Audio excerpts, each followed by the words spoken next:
Big boss Malayalam season 4 50 എപ്പിസോഡുകൾ പിന്നിടുമ്പോൾ ഇന്നത്തെ എവിഷനിൽ നിമിഷ പുറത്താകുമെന്നാണ് അറിയാൻ കഴിഞ്ഞത്. ഒരു തവണ പുറത്തുപോയി സീക്രട്ട് റൂം ടാസ്കിന് ശേഷം വളരെ ശക്തമായി ഗെയിം കളിച്ചു പോന്നിരുന്ന ഒരു കണ്ടസ്റ്റന്റ് തന്നെയായിരുന്നു നിമിഷ.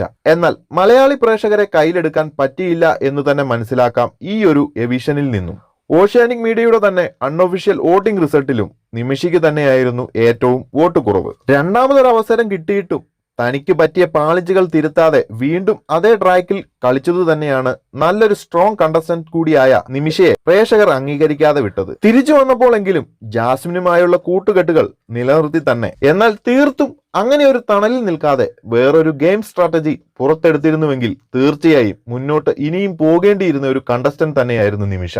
എന്തായാലും നിമിഷ എന്ന കണ്ടസ്റ്റന്റ് തനിക്ക് കിട്ടിയ ഒരു അവസരം ഇന്നത്തെ പുറത്താകലിലൂടെ വെറുതെ പാഴാക്കി കളഞ്ഞു എന്ന് തന്നെ പറയാം. ഇങ്ങനെയൊക്കെ ആണെങ്കിലും ഇനി ബിഗ് ബോസിന്റെ ഒരു കളി ഇതിനിടയിൽ വന്നാൽ എല്ലാം മാറിമറിയും. അങ്ങനെ സംഭവിച്ചില്ലെങ്കിൽ നിമിഷ തന്നെയാകും ഇന്ന് പുറത്തേക്കെന്ന് ഉറപ്പിക്കാം. അതോടൊപ്പം ഈ ഒരാഴ്ച പുതിയൊരു വൈൽഡ് കാർഡ് എൻട്രികൾ ഒന്നും ഇല്ലെന്ന സൂചനയാണ് ഇതുവരെയും. കഴിഞ്ഞുപോയ ആഴ്ചയിൽ 2 വൈൽഡ് കാർഡ് എൻട്രികൾ വന്നതുകൊണ്ട് തന്നെ ആകാം. എന്നാൽ 50 ദിവസങ്ങൾ എത്തി നിൽക്കെ ഈ ഒരു സമയം വൈൽഡ് കാർഡ് എൻട്രികൾക്ക് പറ്റിയതെന്ന് തന്നെ പറയാം.